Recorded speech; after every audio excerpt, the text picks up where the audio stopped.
Assalamualaikum warahmatullahi wabarakatuh. Ketemu lagi di channel Dindra Edu.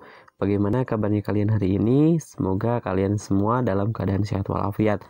Nah, untuk hari ini kita akan belajar lagi materi mata pelajaran PPKN kelas 10 bab 2 tentang ketentuan Undang-Undang Dasar Negara Republik Indonesia tahun 1945 dalam kehidupan berbangsa dan bernegara. Adapun subbab pembahasannya yaitu tentang bagian D, Sistem Pertahanan dan Keamanan Negara Republik Indonesia.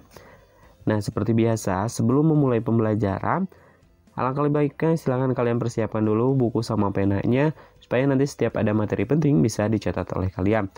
Dan jangan lupa selalu berdoa supaya setiap materi yang dijelaskan dalam video ini bisa mudah diserap atau bisa mudah dipahami oleh kalian. Nah, adapun pembahasannya, yang pertama itu tentang substansi pertahanan dan keamanan negara Republik Indonesia. Yang kedua adalah kesadaran bela negara dalam konteks sistem pertahanan dan keamanan negara. Nah, substansi pertahanan dan keamanan negara Republik Indonesia. Kemerdekaan, kemerdekaan yang diproklamirkan oleh bangsa Indonesia tidak diraih dengan mudah. Nah, jadi pengorbanan nyawa, harta, tenaga, dan sebagainya mewarnai setiap perjuangan mereka, yaitu dalam merebut kemerdekaan. Nah, mengingat begitu besarnya pengorbanan yang telah diberikan oleh para pahlawan bangsa, sudah menjadi kewajiban kita yang hidup pada masa sekarang untuk mempertahankan kemerdekaan dengan berbagai macam cara tentunya. Nah, upaya mempertahankan kemerdekaan ini telah dipikirkan oleh siapa, yaitu para pendiri bangsa Indonesia. Para pendiri bangsa Indonesia.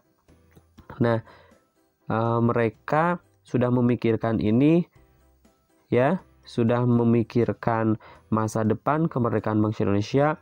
Para pendiri negara melalui sidang Badan Penyelidik Usaha Persiapan Kemerdekaan Indonesia atau BPUPKI telah mencantumkan upaya mempertahankan kemerdekaan ke dalam Undang-Undang Dasar Negara Republik Indonesia tahun 1945 bab 12 tentang pertahanan negara, di mana terdapat di pasal 30. Nah, para tokoh pendiri negara berkeyakinan bahwa kemerdekaan Indonesia dapat dipertahankan apabila dibangun pondasi atau sistem pertahanan dan keamanan negara yang kokoh. Nah, hal itu harus diatur dalam Undang-Undang Dasar Negara Republik Indonesia tahun 1945. Nah, sistem pertahanan dan keamanan negara diatur dalam pasal 30 ayat 1 sampai dengan ayat 5. Ayat 1, tiap-tiap warga negara berhak dan wajib ikut serta dalam usaha pertahanan dan keamanan negara. Nah, di sini adalah tiap-tiap warga negara, hak itu berhak, memiliki hak dan juga berkewajiban untuk apa, yaitu ikut serta dalam usaha pertahanan dan keamanan negara. Tiap-tiap warga negara berarti semua warga negara memiliki kewajiban dan juga memiliki hak. Yang kedua adalah usaha pertahanan dan keamanan negara dilaksanakan melalui sistem pertahanan dan keamanan rakyat semesta oleh Tentara Nasional Indonesia dan Kepolisian Negara Republik Indonesia sebagai kekuatan utama dan rakyat sebagai kekuatan pendukung. Jadi yang dimaksud dengan kekuatan utama itu adalah Tentara Nasional Indonesia dan Kepolisian Negara Republik Indonesia sebagai kekuatan utama. Sedangkan yang menjadi kekuatan pendukung yaitu siapa? Yaitu rakyat.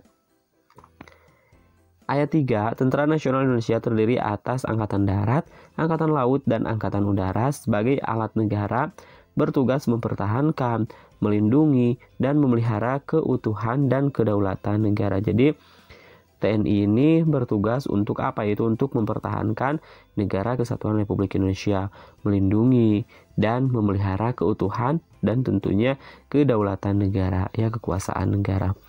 Yang keempat, Kepolisian Negara Republik Indonesia sebagai alat negara yang menjaga keamanan dan ketertiban masyarakat, bertugas melindungi, mengayomi, melayani masyarakat, serta menegakkan hukum. Jadi tugas kepolisian itu sebagai alat negara itu menjaga keamanan, ketertiban masyarakat, bertugas itu melindungi, terus juga mengayomi, melayani masyarakat, serta menegakkan hukum.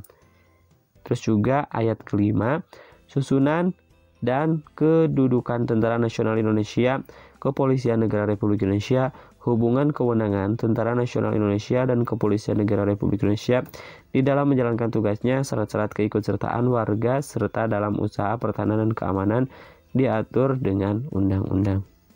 Nah, itu ada 5 ayat yang menjelaskan tentang sistem pertahanan dan keamanan, di mana terdapat di dalam pasal 30 ayat 1 sampai dengan ayat 5. Nah, usaha pertahanan dan keamanan negara dilaksanakan dengan menggunakan sistem pertahanan dan keamanan rakyat semesta, atau disebut juga dengan Sishamkamrata. Jadi Sishamkamrata itu adalah sistem pertahanan dan keamanan rakyat semesta.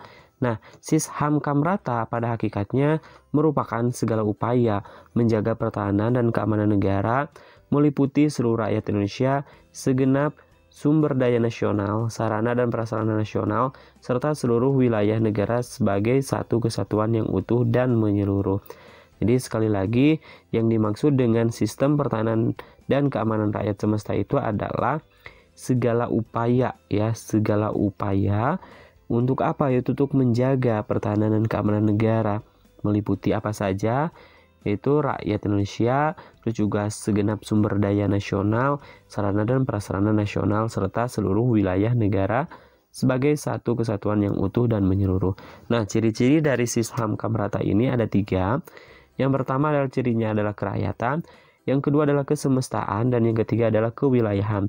Sekali lagi, yang pertama adalah kerakyatan, yang kedua adalah kesemestaan, dan yang terakhir adalah kewilayahan. Nah, maksud dari kerakyatan yaitu orientasi pertahanan dan keamanan negara diabdikan oleh dan untuk kepentingan seluruh rakyat, ya. Ciri yang pertama adalah kerakyatan. Yang kedua adalah kesemestaan, yaitu seluruh sumber daya nasional didayagunakan bagi upaya pertahanan. Yang terakhir adalah kewilayahan, maksudnya gelar kekuatan pertahanan dilaksanakan secara menyebar di seluruh wilayah negara kesatuan Republik Indonesia sesuai dengan kondisi geografis sebagai negara kepulauan. Nah, itu adalah ciri-ciri dari sistem pertahanan keamanan rakyat semesta. Itu ada 3, kerakyatan, kesemestaan, dan yang terakhir adalah kewilayahan. Yang kedua adalah kesadaran bela negara dalam konteks sistem pertahanan dan keamanan negara. Nah, ini membela negara ini tugasnya apakah hanya TNI saja atau kepolisian saja? Nah, bukan hanya tugas TNI dan kepolisian saja, melainkan seluruh warga negara Indonesia itu berhak dan wajib membela negara ini. Nah, dengan hak dan kewajiban yang sama, setiap orang dapat berperan aktif dalam melaksanakan bela negara. Nah, jadi setiap orang atau semua orang dapat berperan aktif dalam melaksanakan bela negara. Membela negara tidak harus dalam wujud perang, tetapi bisa diwujudkan dengan cara-cara seperti berikut ini. Yang pertama adalah ikut serta dalam mengamankan lingkungan sekitar seperti Siskamling. Yang kedua adalah ikut serta membantu korban bencana di dalam negeri, yaitu kegiatan-kegiatan kemanusiaan seperti itu, seperti menyumbangkan pakaian atau menyumbangkan harta yang kita miliki untuk membantu para korban yang tertimpa musibah bencana alam dan yang lain-lain. Yang ketiga adalah belajar dengan tekun pada mata pelajaran PPKN.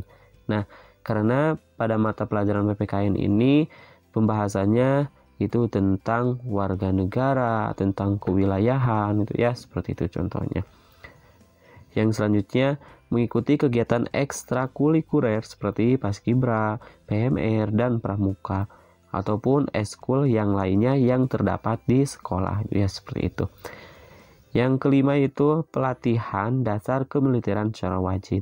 Yang keenam, pengabdian sebagai anggota TNI, dan yang terakhir adalah pengabdian sesuai dengan profesi keahliannya masing-masing. Jadi mengabdi sesuai dengan profesinya masing-masing.